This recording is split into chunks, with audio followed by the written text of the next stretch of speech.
Fire Emblem Engage launches in it launches in less than a day actually. This will be my last video before I get my hands on the game, but I wanted to make a quick refresher guide for those that have not kept up with all the pre-release news. Specifically, we'll cover the new battle mechanics and features you'll encounter, so you'll be ready to engage with the newest Fire Emblem game. If you want more info on other features and things like the Somnio or characters, you can check out my other 4 news roundups for Engage. Those will be in the description. There are some key gameplay changes in Engage. First up, the weapon triangle is back and with new mechanics. Swords beat axes, axes beat lances, and lances beat swords. The new brawling replacement, which I will call body arts, has the advantage over daggers, bows, and tomes.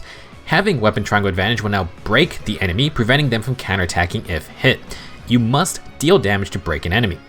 After that fight, the break status then lasts for 1 additional round of combat, which lets your allies take free shots at that enemy before they can fight back again.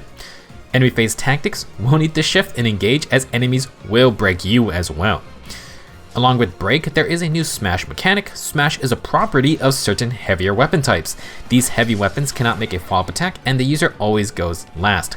If you land a smash on a target, they're pushed back 1 space after combat. You can use this knockback to trigger the break status if the foe hits a wall or another enemy. This provides another break method outside the weapon triangle. Next, let's talk about the Emblem Rings, which are Engage's main new mechanic. These equipable items let you summon past Fire Emblem protagonists to assist in battle, with 3 different skill types. Sync skills are generally passives that activate just for having the Emblem Ring equipped. The second type is Engage skills, which are only active when you engage. Engaging is the main mechanic of this game. Units will fuse with the emblems for 3 turns and become incredibly strong. When engaged, you also gain access to the weapons granted by the emblems, improving weapon flexibility options in battle. You then get to use the third type of skill, the Emblem's Engage attack. These are the flashy special moves, and you only get to use 1 engage attack per engagement. After 3 turns, you must recharge the engage meter by fighting or healing allies. By fighting with emblems, units can improve bond levels, which unlock or upgrade the emblem's skills and weapons. You can use any emblem ring with any character, which creates tons of customization options. Regarding unit classes, Engage features 2 tiers, base and advanced. Base and advanced classes have a level cap of 20 except for the special thief and dancer.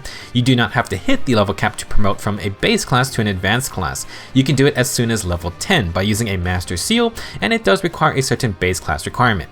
Advanced classes will come with their own class skill when you hit level 5.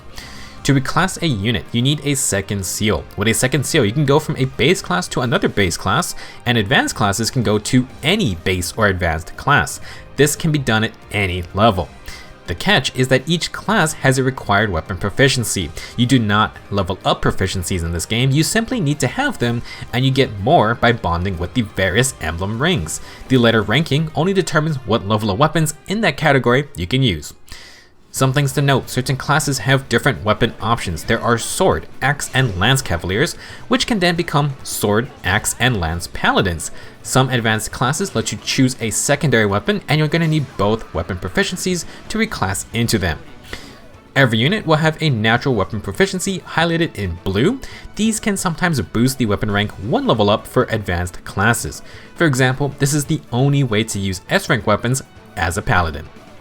On the topic of classes, Engage has designated class types to units, which has overhauled the movement types a good bit. Cavalry, with their higher movement, and flyers being unaffected by terrain, are largely the same. Armored units have been made into the enemy phase tank class by being unbreakable via the weapon triangle. For infantry, they have been split into 4 different types.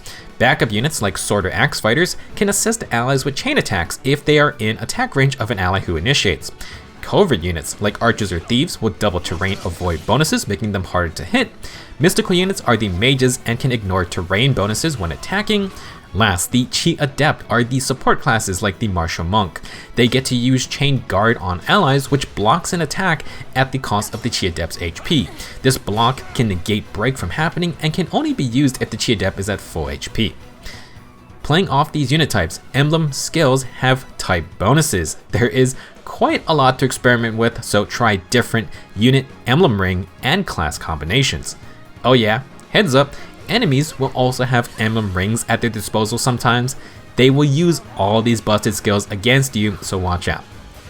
Those are the main new gameplay additions to Engage, and while it's still Fire Emblem, there is quite a lot of new things going on. If you're coming from 3 houses, time to get familiar with the franchise's famous weapon triangle. I don't know if all of these new additions will pan out, but so far, gameplay seems to be Engage's strongest aspect from early reviewers.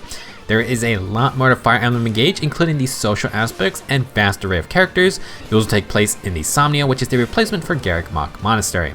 There are a lot of relaxing and fun activities to do while you prep for the next battle. Hopefully, you guys are excited just as much as I am to be playing this game. I'll probably try to finish one run of the game before posting more videos. Thank you for watching, have fun playing Fire Emblem Engage, and see you in the next video.